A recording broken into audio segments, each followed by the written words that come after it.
Shalom. Sekali lagi shalom.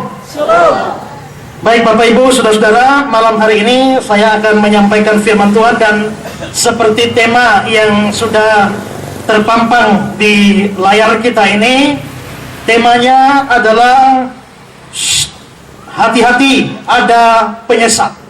Dan malam hari ini saya akan menyampaikan firman Tuhan seputar penyesatan atau juga nabi-nabi palsu dan sebagainya.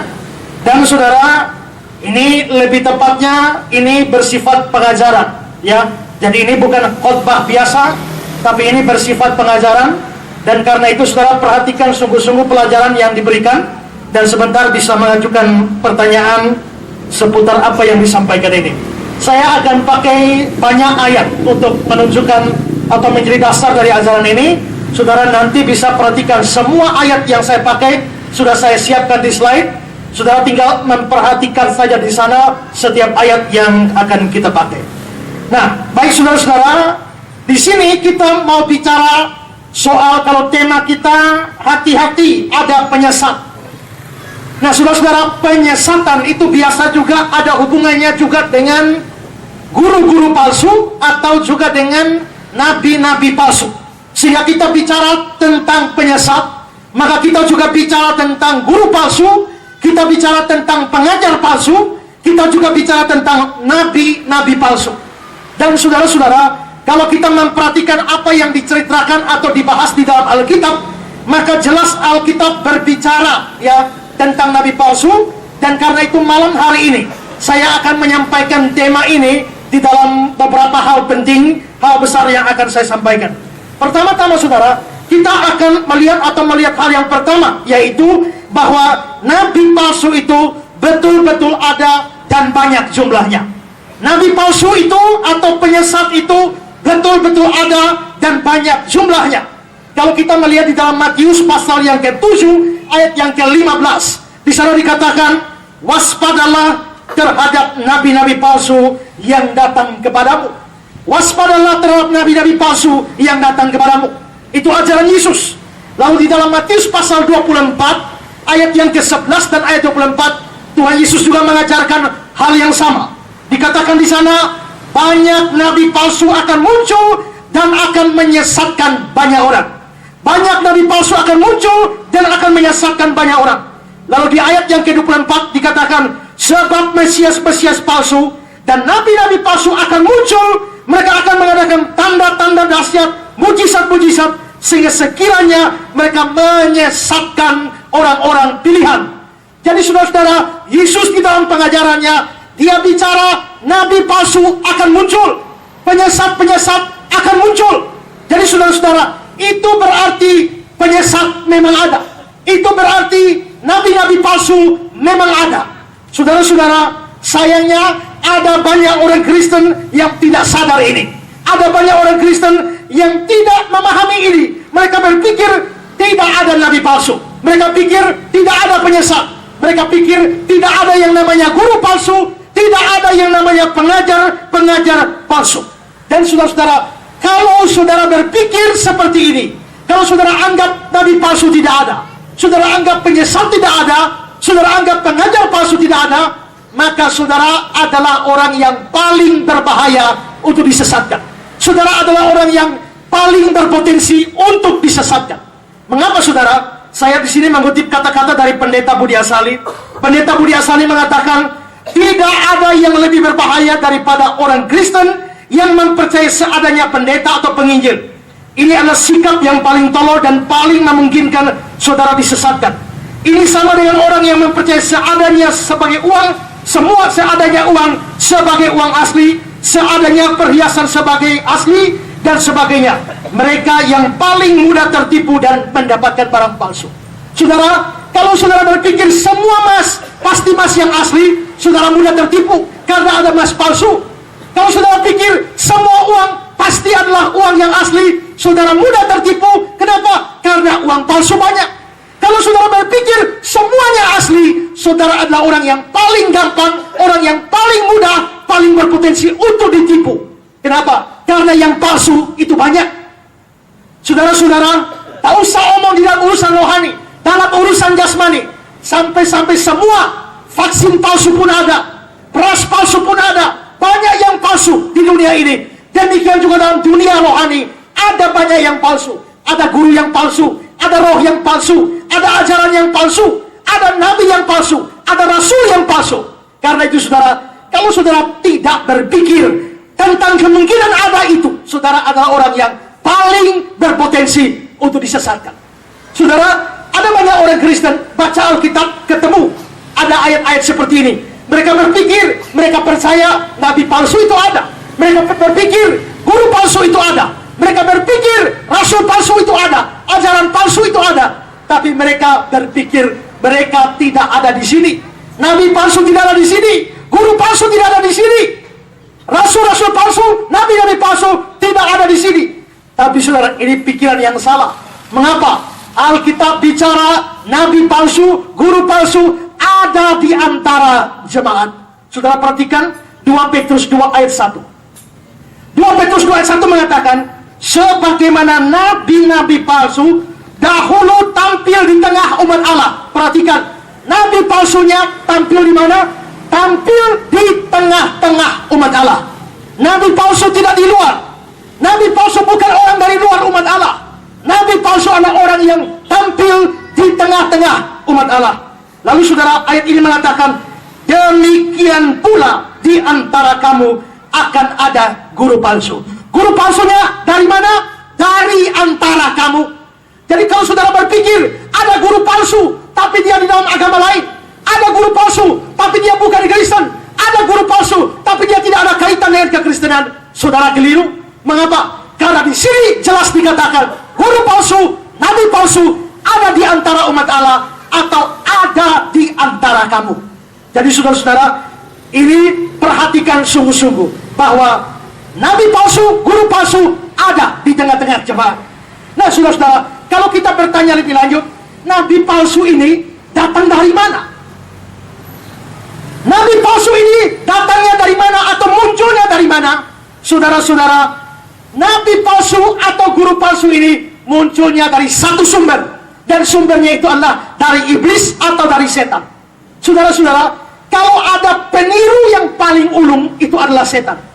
Kalau ada pencontoh yang paling ulung, pemalsu yang paling ulung, itu adalah setan. Setan adalah raja pemalsu. Semua yang dari Tuhan, dia bisa palsukan.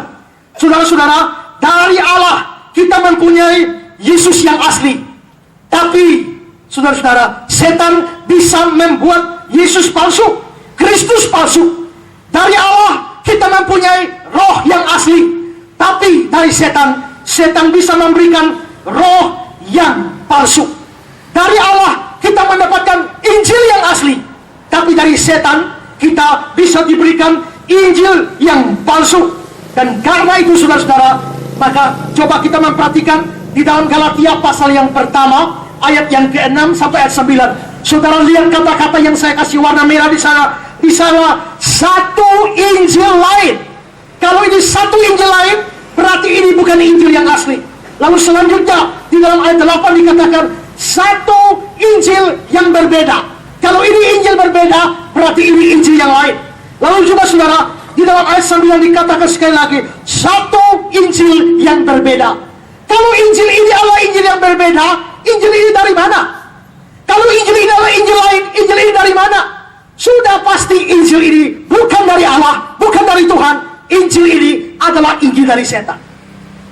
Jadi, saudara, ada Injil yang asli dari Allah. Tapi setan pemalsu ulung ini, dia bisa membuat Injil yang berbeda, Injil yang lain, Injil palsu. Saudara-saudara, kita mempunyai Yesus Kristus yang asli dari Allah. Tapi kita melihat coba 2 Korintus 11 ayat 4. Dalam 2 Korintus 11 ayat 4, perhatikan kata-kata yang saya warnai merah. Dikatakan Yesus yang lain, atau juga roh yang lain, atau juga Injil yang lain. Berarti ada roh lain, ada Yesus yang lain, ada Injil yang lain. Ada. Semua ini Yesus palsu, semua ini roh palsu, semua ini Injil palsu. Nah saudara-saudara, dari mana munculnya? Disinilah kita mengerti bahwa iblis adalah pemalsu paling ulung. Semua yang dari Tuhan dia bisa palsukan, Dia bisa memalsukan Injil yang asli. Dia memalsukan Yesus yang asli.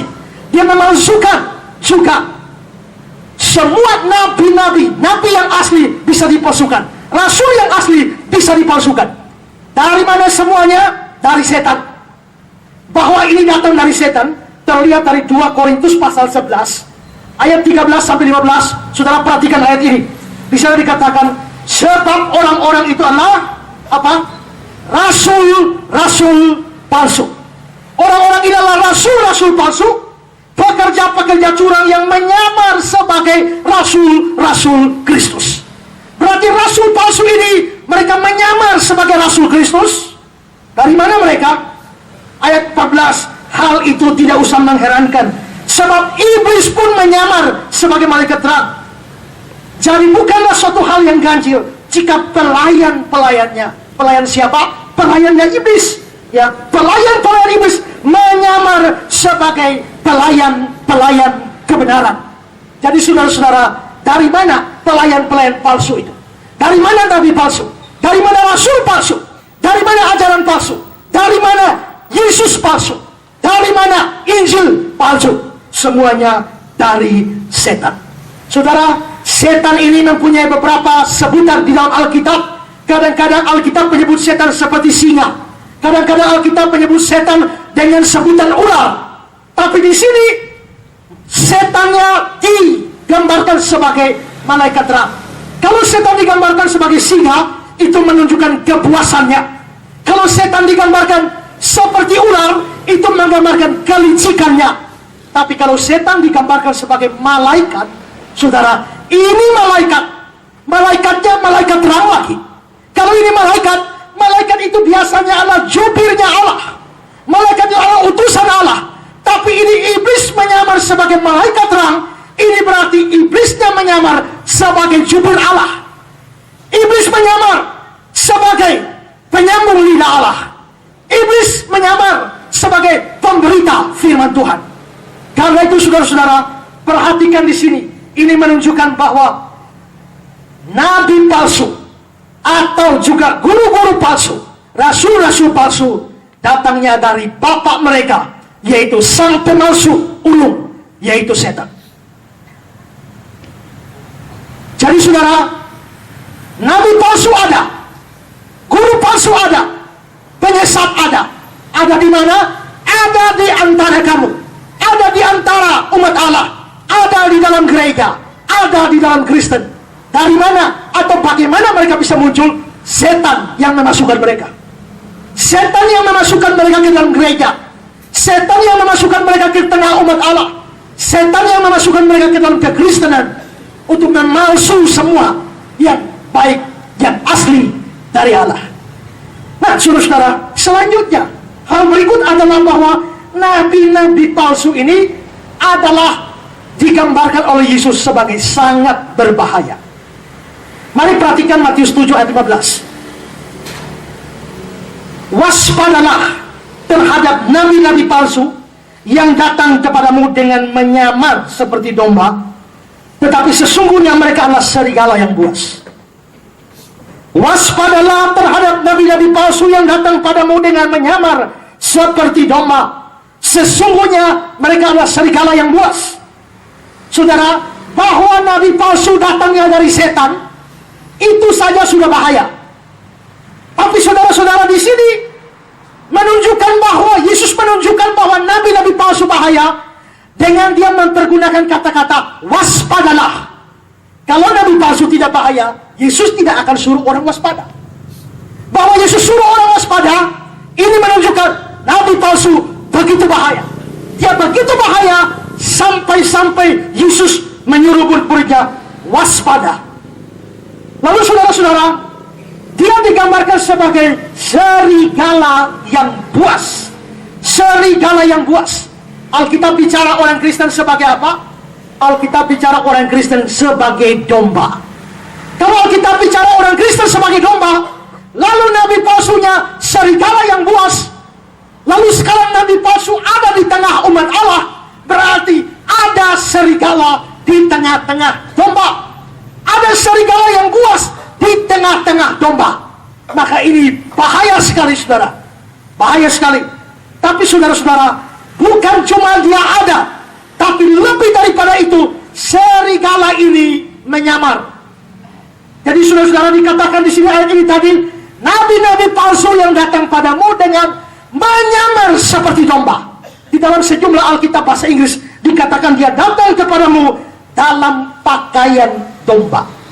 Jadi ini betul-betul serigala. Serigalanya buas, tapi dia datang tidak bentuk serigala. Dia datang tidak dengan bulu serigala, tidak dengan model serigala, tapi dia datang pakai baju domba. Dia mirip domba. Saya coba lihat gambar, mungkin kira-kira gambarnya model seperti ini. Ya, isinya serigala, tapi bajunya domba. Karena itu anak domba yang dibawa itu tidak takut. Kenapa? Dia tidur-tiduran saja. Mengapa? Karena serigala model seperti domba. Jadi saudara-saudara, perhatikan, nabi palsu ini mirip sekali dengan domba yang asli. Saya mau kutip kata-kata pendeta Budia Sali lagi.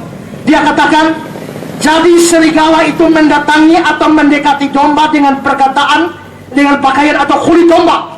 Mereka cuma pakaian atau kulitnya saja yang Kristen, tapi dalamnya tidak. Serigala biasa sudah berbahaya, tapi serigala yang menyamar sebagai domba jauh lebih berbahaya lagi. Tidak ada musuh yang lebih berbahaya dari musuh yang ada dalam selimut. Jadi saudara, perhatikan sungguh-sungguh, ini musuh bahaya. Mengapa? Karena dia ada di tengah-tengah domba, mirip domba. Jadi saudara, jangan harapkan nabi palsunya datang dengan model seperti setan. Tidak. Karena dia mirip domba, maka nabi palsunya mirip dengan orang Kristen yang asli. Dia mirip seperti pendeta yang asli. Dia mirip seperti nabi yang asli. Dia mirip sebagai guru yang asli.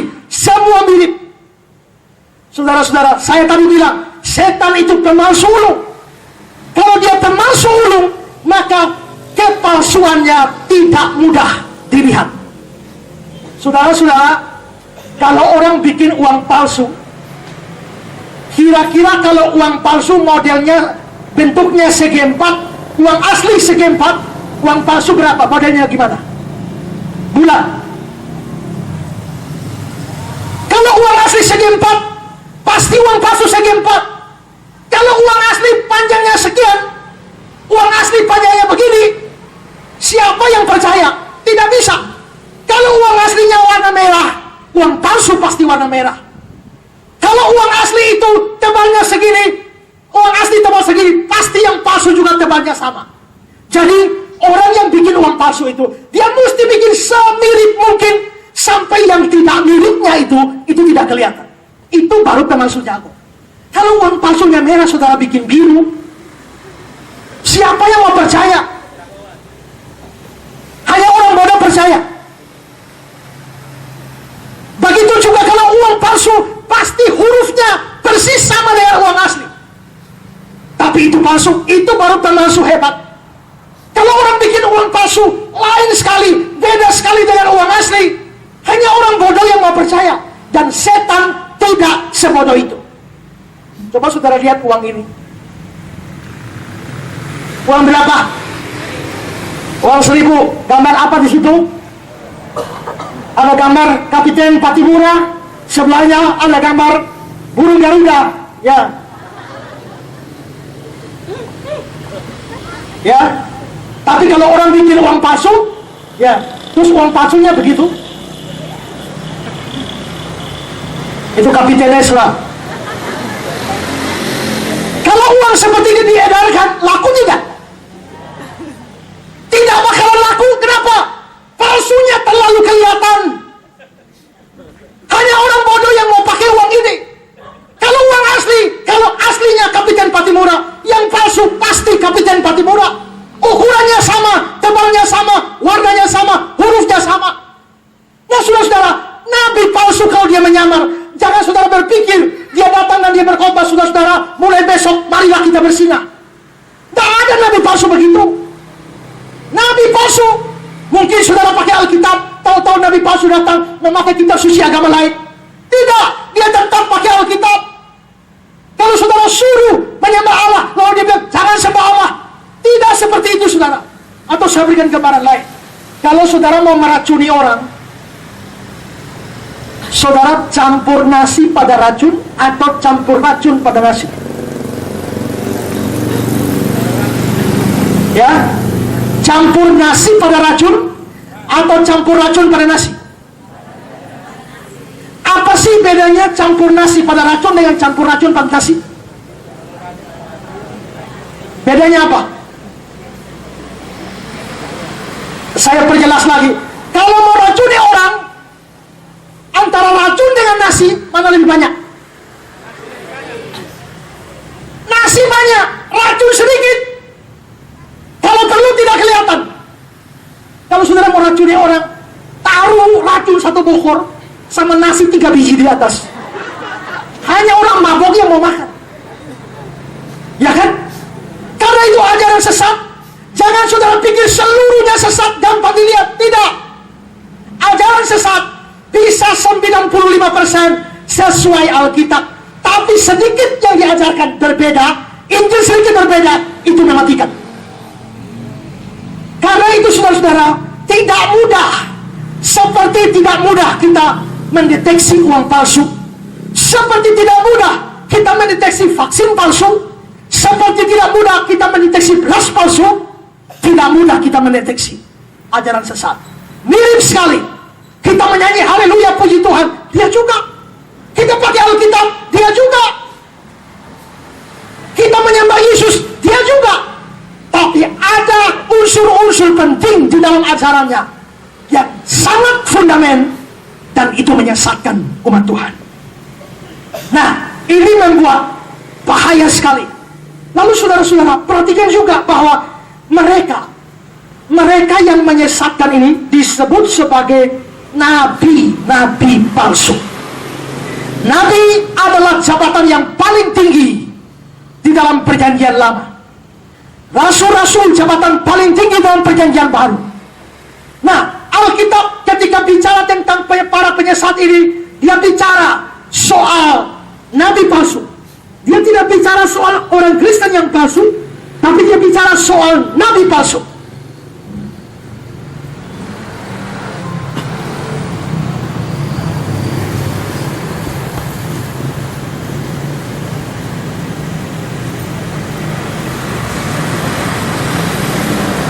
Dia bicara soal nabi palsu. Saudara-saudara, nabi itu dalam perjanjian lama tugasnya mengajar. Nabi dalam perjanjian lama tugasnya beritakan firman. Kalau sekarang disebut nabi palsu, maka nabi palsu itu adalah pengajar-pengajar. Maka penyesat-penyesat jangan heran. Biasanya penyesat datang dari para pengajar. Penyesat datangnya dari para pendeta. Penyesat datangnya daripada pemberita firman. Penyesat datang dari guru-guru yang memberitakan Injil. Biasanya penyesatan datang dari situ. Coba saudara perhatikan 2 Petrus 2 ayat 1. Dalam 2 Petrus 2 ayat 1 dikatakan, sebagaimana nabi-nabi palsu tampil di tengah-tengah umat Allah, demikian di antara kamu ada guru-guru palsu. Mengapa mereka disebut sebagai guru? Karena mereka mengajar. Berarti penyesatan biasa datang dari orang yang mengajar. Saya tidak mengatakan mungkin jemaat biasa tidak bisa jadi penyesat. Bisa. Tapi bahwa Alkitab menyebutnya sebagai nabi palsu, guru palsu, ini artinya ada kaitan dengan aktivitas mengajar firman. Maka para penyesat biasanya yang mengajarkan firman, dan pengajaran mereka menyimpang dari firman Tuhan, dan akhirnya mereka jadi penyesat. Saudara-saudara, dari dulu sudah banyak penyesat. Dari dulu sudah banyak nabi palsu. Dan menjelang akhir zaman, nabi palsu atau penyesat makin banyak. Kalau saudara lihat di dalam 1 Yohanes 2 ayat 16, dikatakan di sana, sekarang telah bangkit banyak antikristus. 1 Yohanes 4 ayat 3 dikatakan, banyak nabi palsu yang telah muncul akan pergi ke seluruh dunia. Lalu ayat 3 dikatakan, ia akan datang sekarang dan sudah ada di dalam dunia. Dan dalam 2 Yohanes pasal 7, sebab banyak penyesat telah muncul dan telah pergi ke seluruh dunia. Jadi saudara-saudara, jika nabi palsu sudah pergi ke seluruh dunia, Saya tanya, apakah nabi palsu sudah ada di Asia? Apakah nabi palsu sudah ada di Asia Tenggara? Apakah nabi palsu sudah ada di Indonesia? Di Kupang? Siapa? Berarti saudara, siapa? Kalau memang nabi palsu pergi ke seluruh dunia sampai Kupang, siapa dia? Bukankah kita lihat semua pendeta, semua beritakan firman, semua naik mimbar, pakai toga, pakai jas, khotbah semua, nama Tuhan keluar dari mulut. Lalu yang mana yang nabi palsu? Yang mana yang penyesat? Tidak mudah, bukan? Karena itu ini mengantar saya pada pembahasan yang kedua. Pembahasan kedua adalah bagaimana caranya kita mendeteksi nabi palsu atau pengajar sesat ini. Saudara, jangan kira mudah. Tadi saya sudah katakan, dia menyamar. Kalau dia menyamar, tidak mudah diketahui. Tapi saudara-saudara, beras palsu, banyak orang tertipu dan makan beras palsu. Kenapa? Beras palsu saja tidak mudah dideteksi. Waktu saya di Papua dulu, orang cerita sama saya, Pak, itu lagi heboh-hebohnya beras palsu. Sebenarnya ada cara mendeteksi beras palsu itu bagaimana? Saya bilang, bagaimana cara tahu beras palsu? Mereka bilang, cara tahu beras palsu adalah habis orangnya makan, waktu buang air besar, periksa kotorannya. Kita bisa tahu dia makan beras asli atau palsu. Lalu saya bilang, kotorannya dari mana tahu? Dia bilang, ini beras palsu. Kalau dia makan habis buang air, periksa. Kalau di situ keluar baskom plastik, piring plastik, mok plastik, itu tanda bahwa dia makan beras palsu. Begitukah? Saudara, tidak mudah mendeteksi nabi palsu.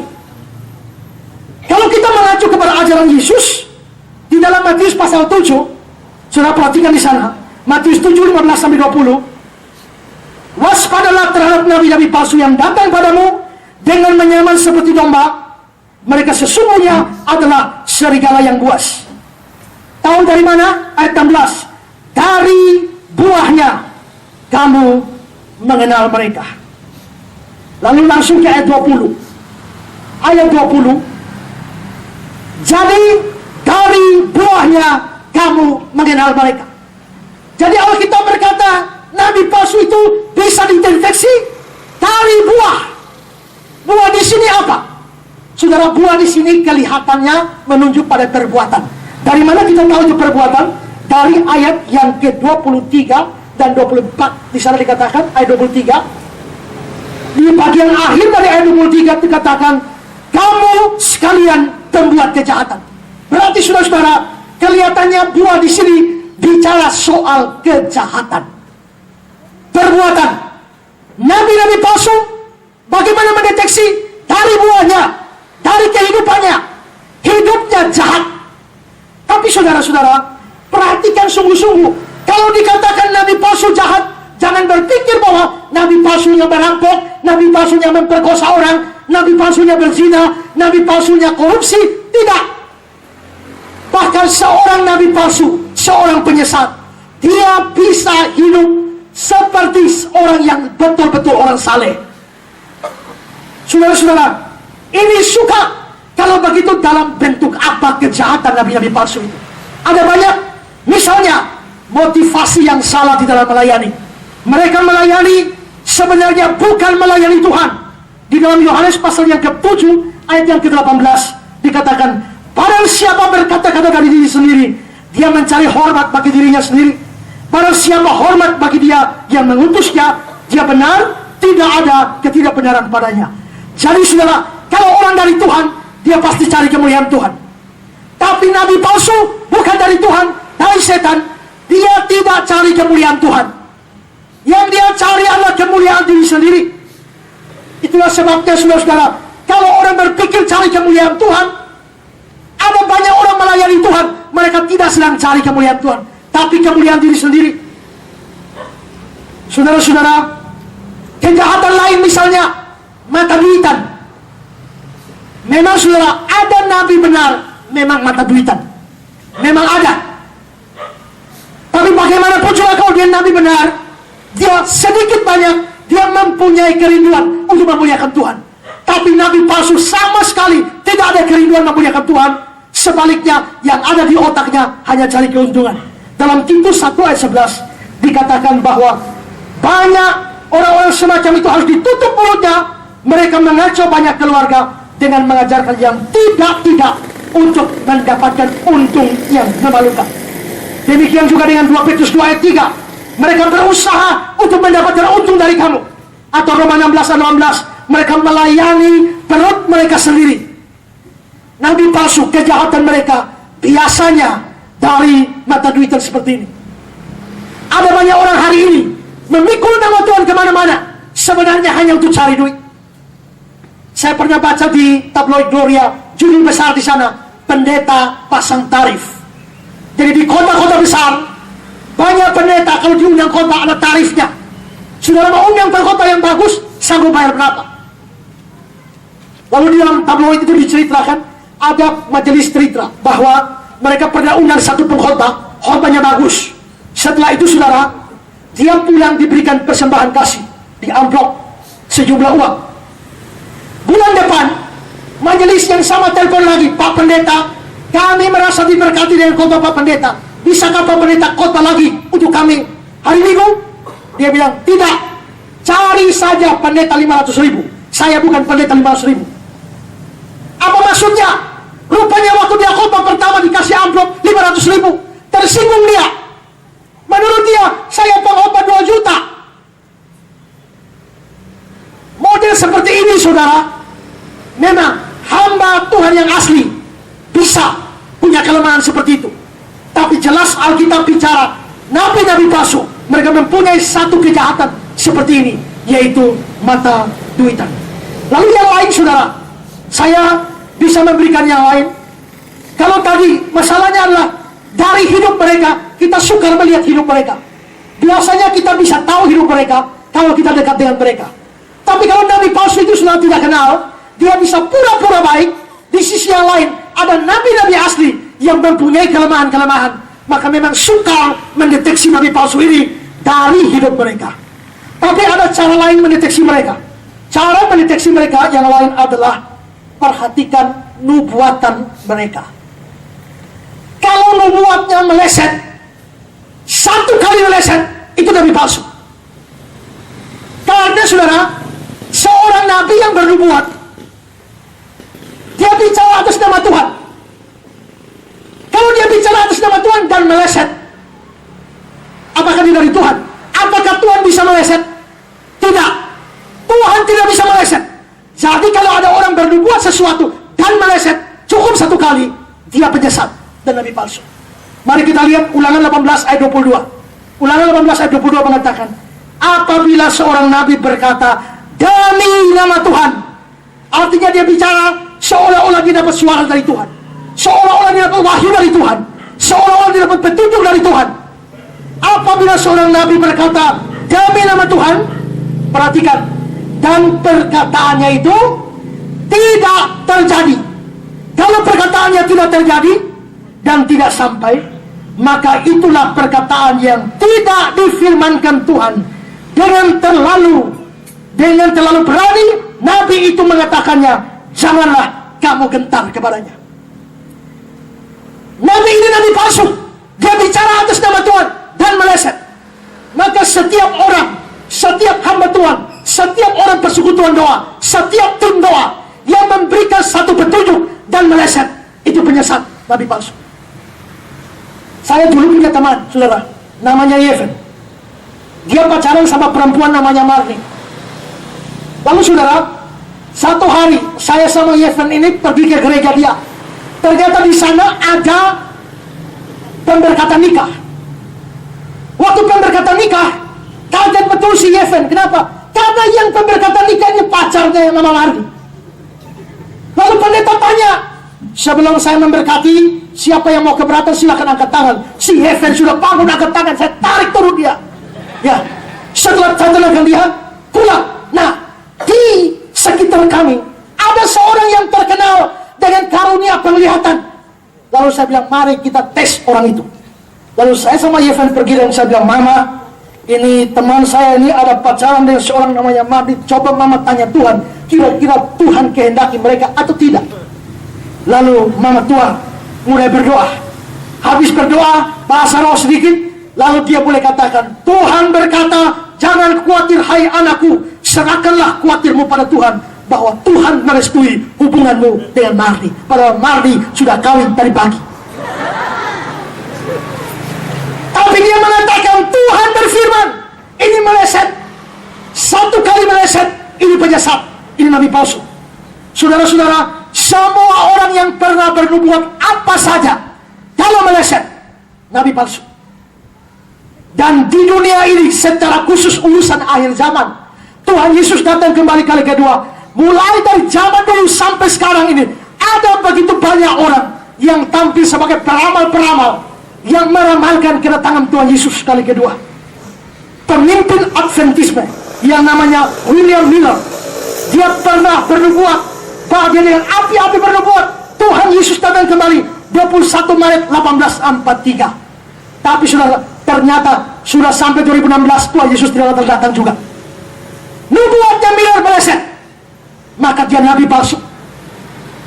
Tapi tidak belajar dari itu, penerus dari William Miller namanya Ellen G. White juga menubuatkan hal yang sama. Dia bilang Tuhan Yesus datang kembali 22 Oktober 1844. Sekarang, sampai sekarang Tuhan Yesus belum datang juga. Berarti Ellen G. White meleset nubuatannya, dan dia nabi palsu.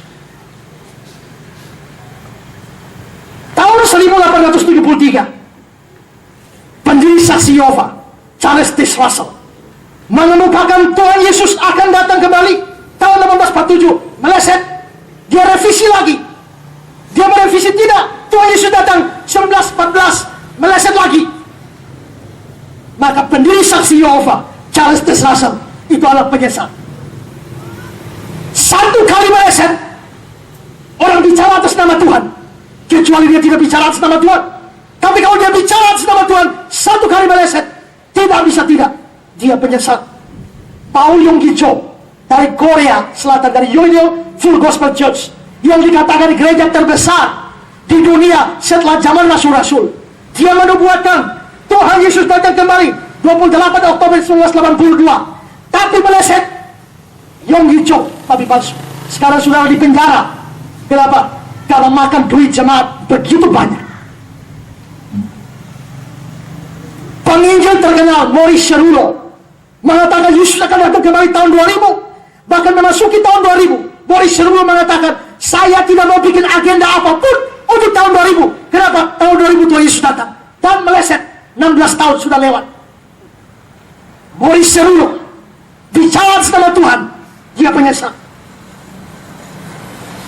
Anak buah dari Maurice Cerullo namanya Mangapin Siboya, yang dari Indonesia, Bandung itu, mengatakan Tuhan Yesus datang 10 November 2003. Mereka kumpul semua di Bandung. Silakannya dari orang yang kumpul di Bandung, paling banyak dari Kupang, paling banyak dari Pariti. Kumpul di sana, tunggu Tuhan Yesus datang. Tuhan Yesus jemput mereka. Tunggu. Bukan Tuhan Yesus jemput mereka, mobil Dalmas yang jemput mereka.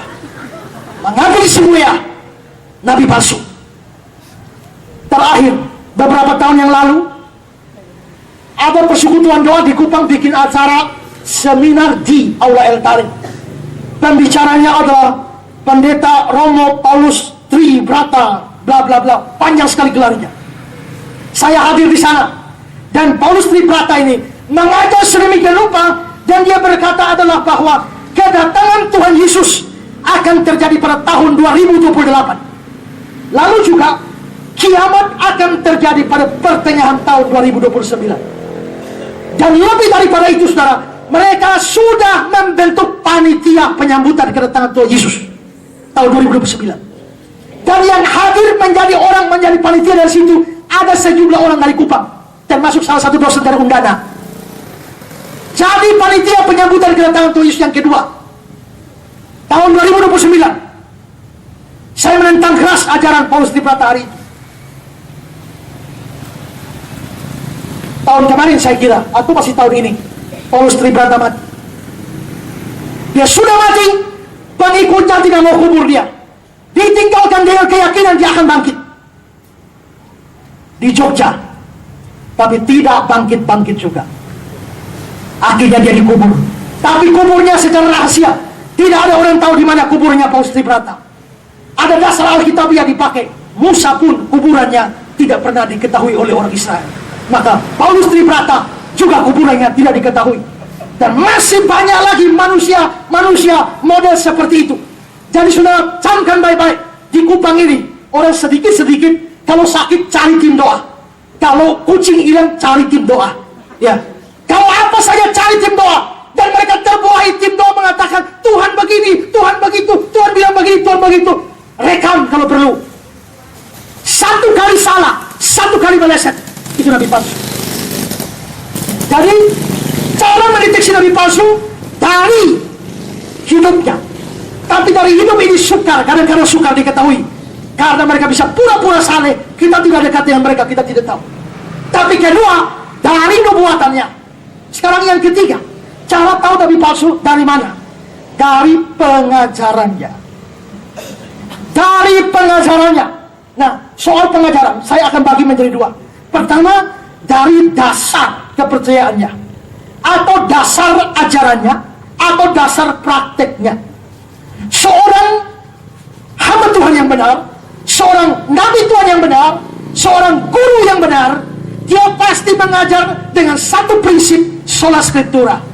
Hanya kitab suci. Sehingga kitab suci menjadi dasar ajarannya. Saya tunjukkan 2 Timotius 3 ayat 16. Perhatikan ayat ini. Segala tulisan yang diilhamkan Allah memang bermanfaat untuk mengajar. Jadi saudara, mengajar ini harus dari apa? Mengajar ini sumbernya harus dari segala tulisan yang diilhamkan Allah, yaitu firman Tuhan. Maka apabila orang mengajar di luar firman, atau orang mengajar tidak pakai firman Tuhan, maka itu ajaran yang tidak benar. Dasar ajaran Kristen, dasar kepercayaan Kristen, dasar praktek atau perilaku Kristen adalah dari kitab suci. Tapi ada banyak orang hari ini mengajar sesuatu atau menyuruh orang mempraktekkan sesuatu tanpa dasar kitab suci. Saudara-saudara, ada orang yang mengajar kita mesti bahasa roh. Kalau dipenuhi Roh Kudus, mesti bahasa roh. Lalu saudara, saya pernah nulis sebuah buku kontroversi di sekitar bahasa roh. Nah, ada bahasa roh yang populer, itu bunyinya mirip di mana-mana. Hulalaba sikila bala. Mirip seperti itu semua. Saya teliti dari mana sumbernya bahasa roh seperti ini. Ada banyak kemungkinan, tapi saya dapatkan satu, yaitu ada kursus bahasa roh. Jadi bukan hanya kursus bahasa Inggris, bahasa Mandarin, ada kursus bahasa roh. Dan kursus bahasa roh itu saudara, ada macam-macam teori. Salah satu teorinya adalah mau bisa bahasa roh. Mereka pikir kalau tunggu saja saudara diam-diam suruh Roh Kudus menggerakkan bibir saudara, saudara tidak akan bisa bahasa roh. Jadi bagaimana caranya? Saudara harus bicara duluan. Harus bicara duluan.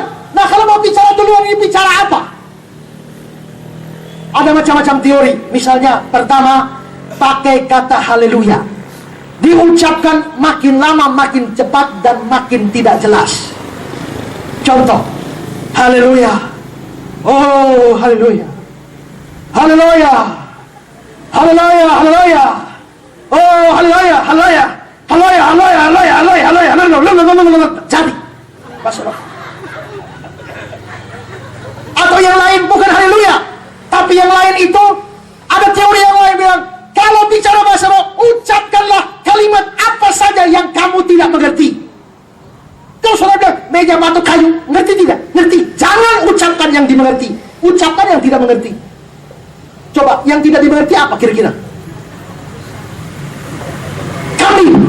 Kami itu mengerti. Pilih satu kata yang tidak kamu mengerti. Apa? Ya? Rokok kamu mengerti. Pilih yang tidak mengerti.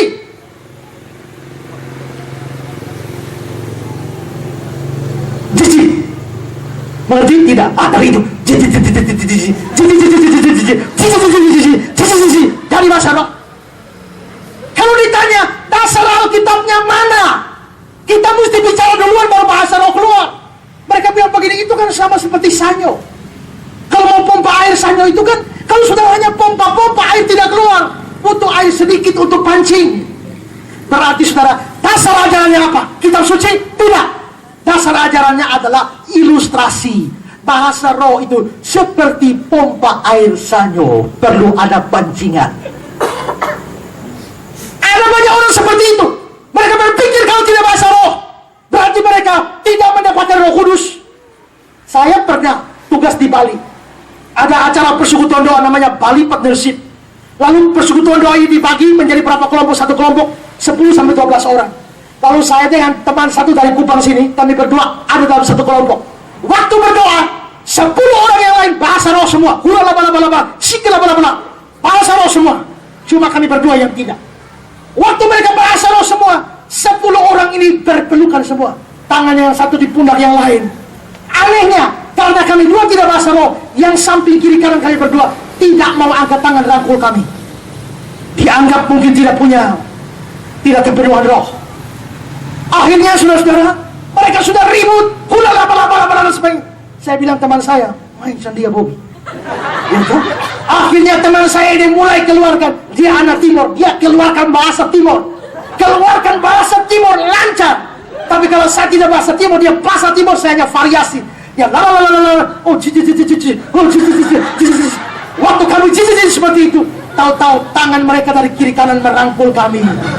Oh, sekarang mereka percaya kami dipenuhi Roh Kudus juga. Dari mana praktek seperti ini? Tak ada dasar kitab sucinya. Tapi banyak orang ikut-ikutan saja. Terlalu banyak orang di KKR bahasa roh yang tidak bertanggung jawab.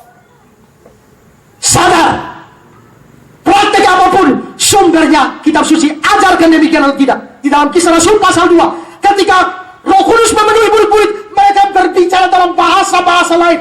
Orang-orang dari Media, Persia, dari Arab, dari Mesopotamia, mereka berkata, mereka berbicara dengan bahasa yang kita pakai di tempat asal kita. Berarti bahasa roh itu bukan bahasa dari surga, itu bahasa di dunia ini yang dimengerti oleh para penggunanya. Nilai supranaturalnya hanya karena murid-murid bisa berbahasa roh itu, bisa bahasa lain itu tanpa dipelajari. Sampai ada pendeta mengatakan, kalau bahasa roh ya, jangankan manusia, Tuhan pun tidak mengerti.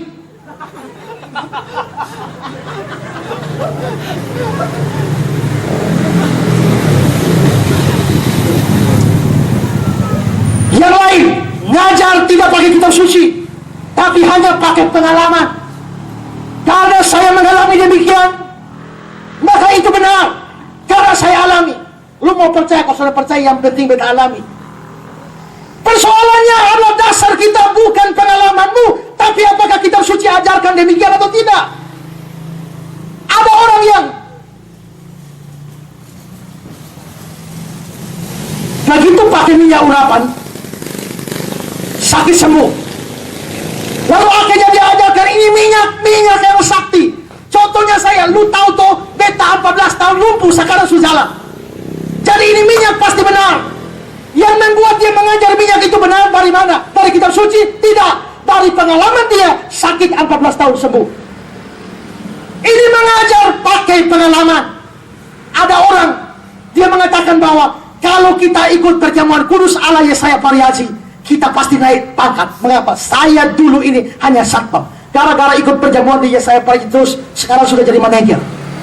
Kalau kamu mau jadi manajer, ikut perjamuan kudus. Persoalannya kitab suci apakah mengajar perjamuan kudus untuk orang naik pangkat? Tidak. Kitab suci mengajar, perbuatlah itu sebagai peringatan akan datang. Berarti perjamuan kudus itu untuk apa? Untuk kita mengingat Kristus, bukan untuk kesembuhan, bukan untuk naik pangkat dan sebagainya. Ajaran seperti itu tidak bersumber dari kitab suci. Sumbernya dari mana?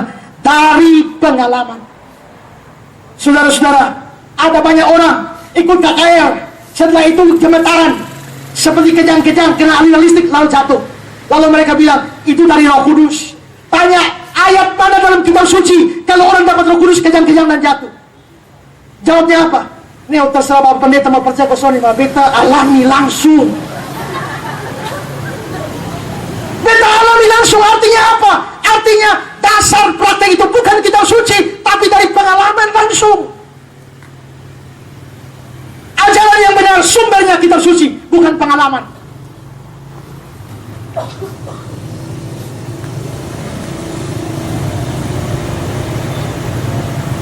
Dan saya tahu ada banyak pendeta, ada banyak pengkhotbah, banyak pembicara KKR baru puas kalau mereka bisa tumbangkan orang. Karena itu kalau tidak tumbang pun mereka dorong.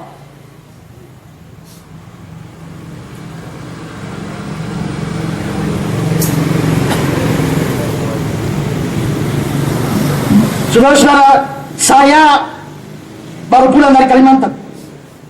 Habis KKR di sana, terima tanpa orang terima Yesus, habis itu jatuh kejang semua. Pendeta suruh Pak Pendeta tolong berdoa, saya bilang tidak.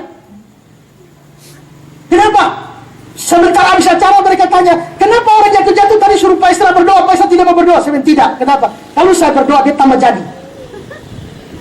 Saya pengalaman orang seperti itu, kalau kau doakan tambah jadi. Saya pernah KKR di bawah Wafa. Habis KKR, habis altar call, banyak orang jatuh. Pendeta-pendeta top di Kota Kupang datang tumpang tangan berdoa untuk bangun, tidak bangun.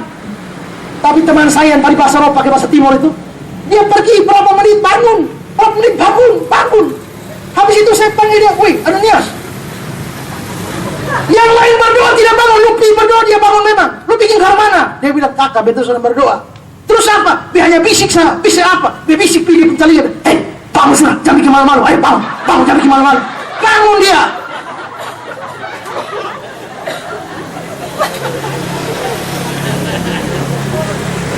Coba berikan satu ayat kitab suci di mana orang dapat Roh Kudus sampai tumbang. Ayo berikan.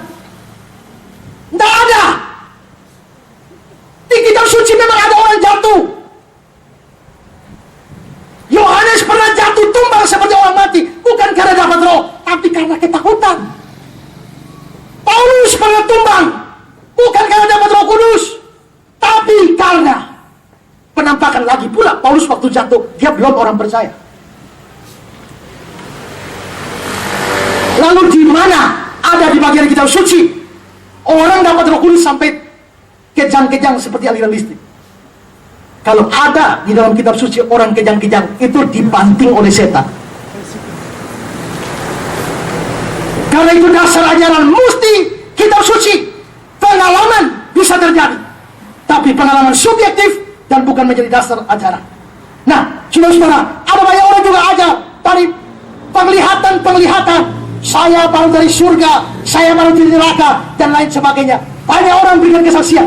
Mary Catherine Baxter, Yesaya Pariaji bahkan bilang bola balik naik surga, tiap sore bisa naik ke surga sampai duduk minum kopi dengan Simon Petrus.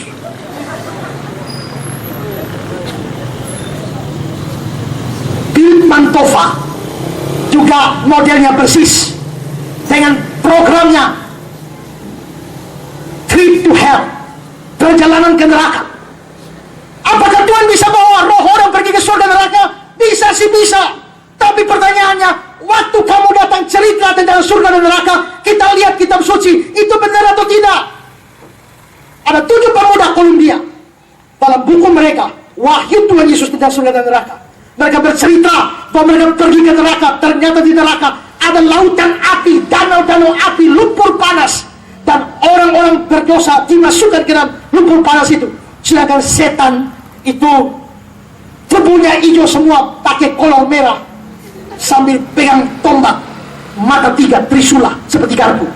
Lalu setan jalan-jalan lihat ada orang berdosa yang mencoba keluar dari danau itu, ditusuk masuk. Setan tak salah mata, satu orang lari keluar.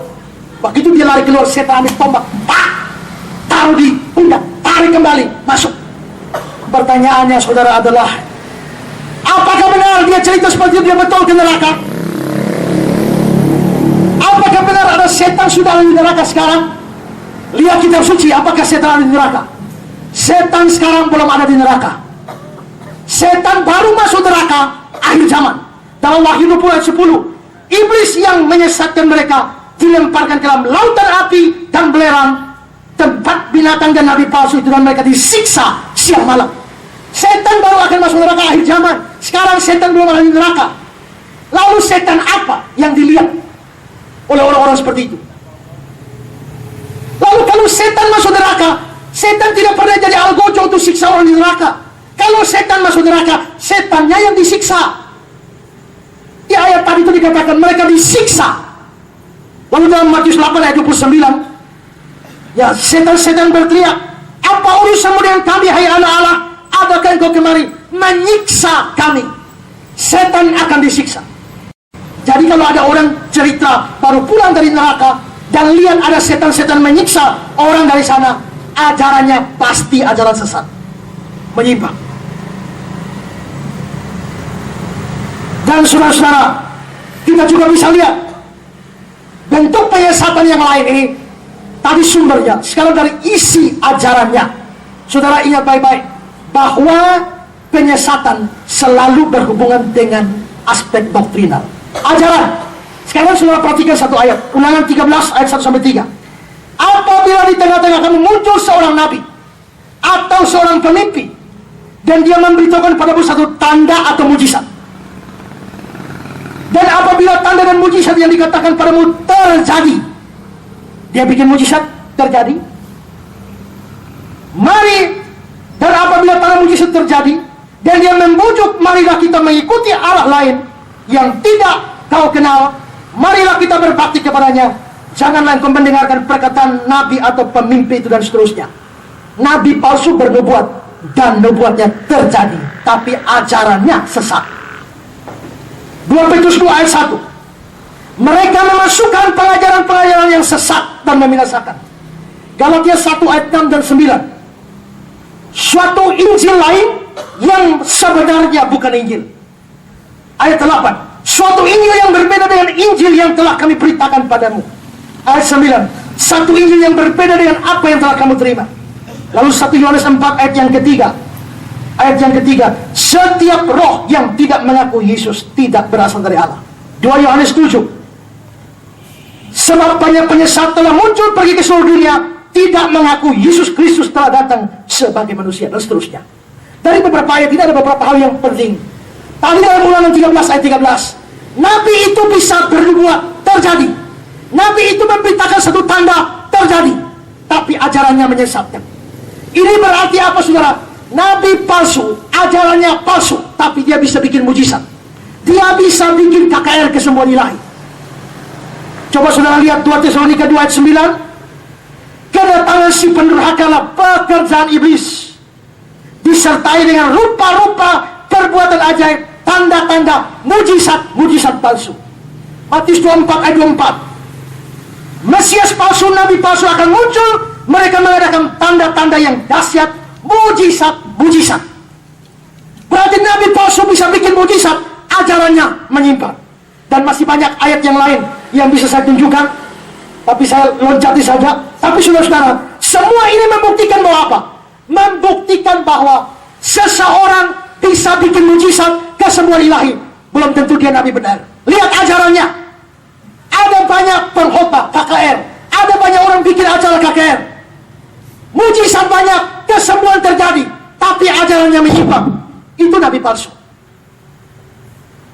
Yesaya Pariaji bikin mujizat banyak, tapi ajarannya miring semua. Denny Hinn datang ke Kupang, bikin mujizat banyak, tapi ajarannya menyeleweng semuanya. Saya tidak ragu mengatakan mereka nabi palsu.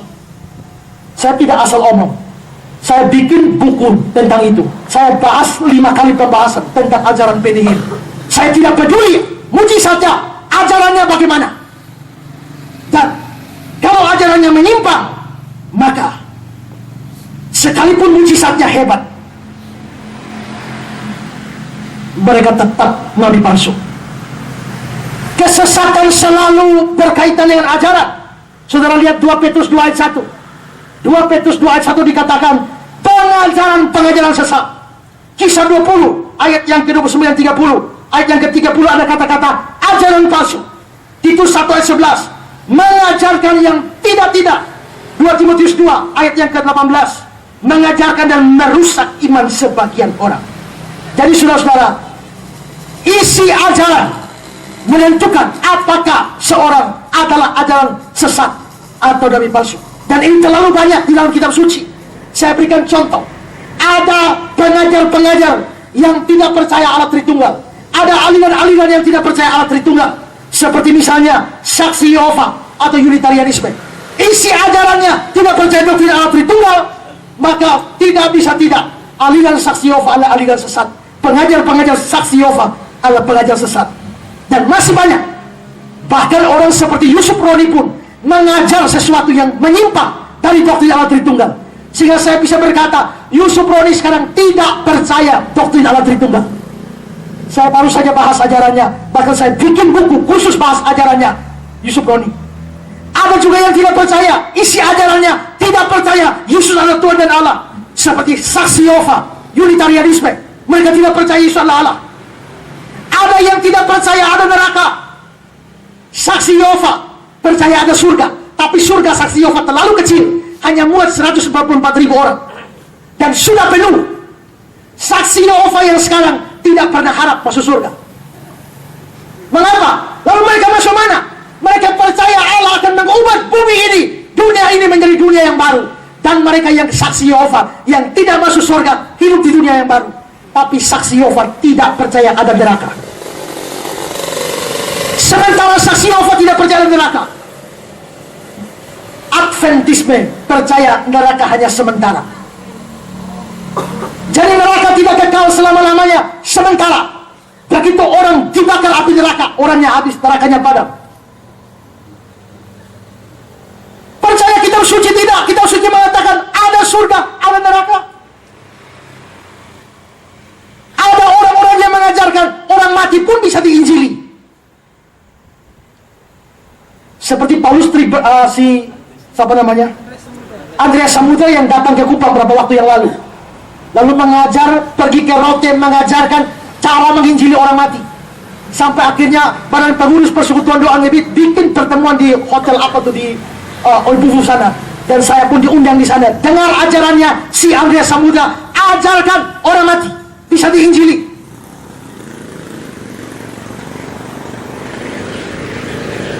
Mengapa sampai ada orang LGBT laki-laki tapi gayanya keperempuanan? Menurut Andreas Samudra, karena begini, waktu anak itu dalam rahim, anak laki-laki, orang tua kepengen anak perempuan. Waktu orang tua kepengen anak perempuan, setan mendengar suara hati orang tua. Maka setan pergi mencari anak perempuan yang sudah mati.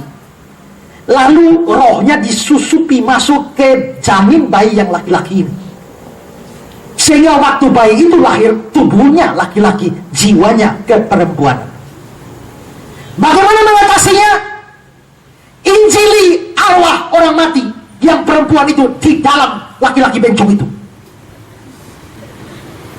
Kalau dia diinjili, selesai diinjili, minta dia tinggalkan tubuh si laki-laki ini. Maka begitu arwah perempuan itu pergi, maka si laki-laki bencong tadi kembali jadi normal. Jadi Andreas Samudra ajar roh orang mati bisa diinjili.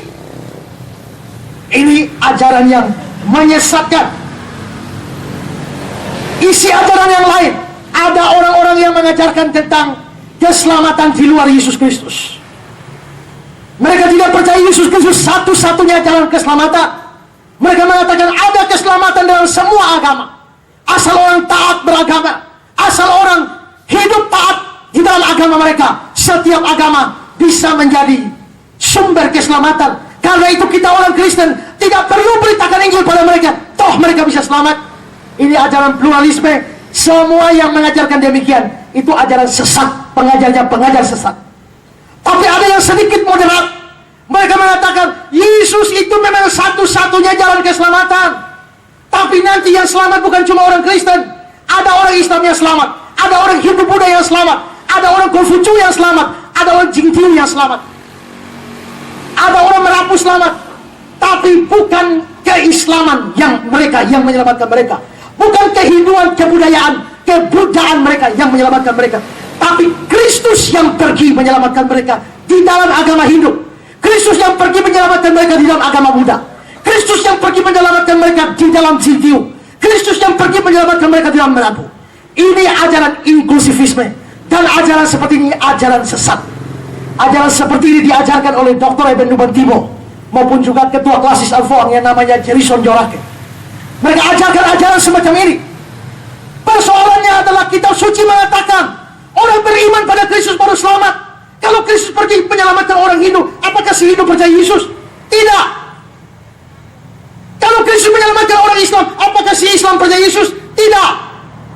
Apakah si Jintiu percaya Yesus? Tidak. Si Marabu percaya Yesus? Tidak. Lalu atas dasar apa Yesus pergi menyelamatkan mereka di sana? Syarat selamat itu iman menurut kitab suci. Begitu ajaran yang merusak gereja. Ingat, nabi-nabi palsu bukan dari luar umat Allah, ada di tengah-tengah umat Allah. Mereka mempunyai kesempatan mengajar, dan mereka mengajar ajaran-ajaran yang menyimpang, dan masih banyak ajaran sesat yang lain. Hati-hati saudara. Kalau begitu sekarang saya sampai pada bagian terakhir. Apa yang harus kita lakukan dengan cara seperti ini? Pertama, percaya Yesus sungguh-sungguh. Kalau saudara percaya Yesus sungguh-sungguh, saudara jadi dombanya Tuhan. Kalau saudara jadi dombanya Kristus sebagai gembala, akulah gembala yang baik. Mazmur 23 juga, Tuhan itu gembala yang baik. Gembala yang baik, dia pasti akan menggembalakan umatnya, dombanya, sampai dombanya tidak tersesat. Kalau saudara tidak percaya Yesus, saudara bukan domba, saudara kambing. Tapi begitu saudara percaya Yesus, saudara menjadi domba, dan Tuhan itu gembala domba, bukan gembala kambing. Jadi saudara-saudara, kalau saudara sungguh-sungguh percaya Yesus, saudara jadi domba, saudara pasti dijaga oleh sang gembala. Saudara tidak mungkin disesatkan. Tapi kalau saudara hanya Kristen-Kristenan, hanya Kristen KTP yang hanya dari lahir nenek moyang Kristen, lalu saudara anggap saudara sudah Kristen, sabar. Saudara belum domba, saudara kambing. Kalau saudara kambing, tidak ada jaminan sang gembala itu akan sungguh-sungguh menjaga saudara.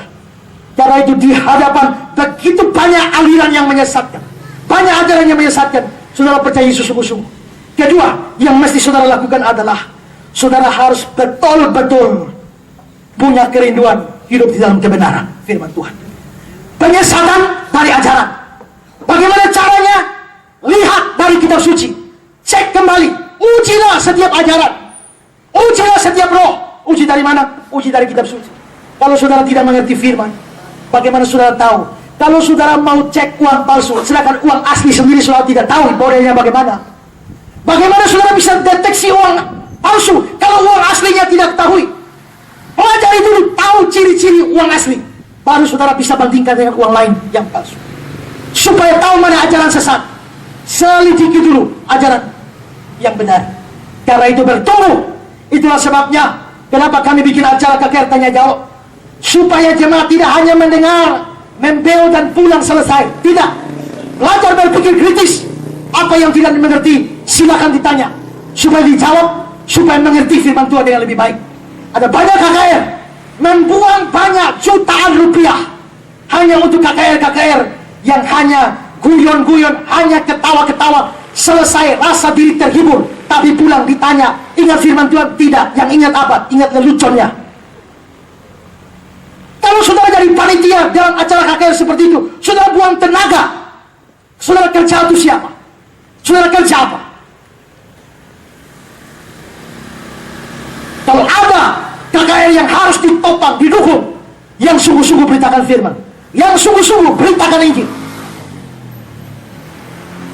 tekun di dalam belajar firman Tuhan. Dan yang terakhir yang mesti saudara lakukan adalah tinggikan otoritas kitab suci dalam hidup saudara. Siapapun yang ajar, selalu cek dari firman Tuhan. Coba lihat Kisah 17 ayat 11. Orang-orang Yahudi di kota itu lebih baik hatinya daripada orang-orang Yahudi di Tesalonika, karena mereka menerima firman itu dengan segala kerelaan hati, dan setiap hari mereka menyelidiki kitab suci untuk mengetahui apakah semuanya benar demikian. Yang bicara Paulus, sekalipun Paulus rasul yang benar, dia omong jemaat ini teliti apakah dia omong sesuai firman Tuhan tidak. Saya pun jangan dengarkan saya kalau saya tidak bicara dari firman. Siapapun, orang setinggi apapun, nabi atau rasul atau pemimpin gereja, pendeta top sekalipun, pendeta kaliber internasional, ketua sinode atau siapapun, selalu dia bicara, selalu perhatikan sesuai firman atau tidak. Kalau tidak sesuai firman, tolak. Kalau sesuai firman, taatlah dan ikutlah. Kiranya apa yang saya sampaikan ini boleh menolong kita untuk terus berhati-hati. Dan ingat, hati-hati, ada penyesat di antara kita. Belajar, sungguh-sungguh percaya, tekun firman Tuhan, dan utamakan firman Tuhan di atas segala sesuatu. Niscaya saudara akan ditolong menghadapi ajaran-ajaran palsu. Tuhan memberkati saudara. Amin.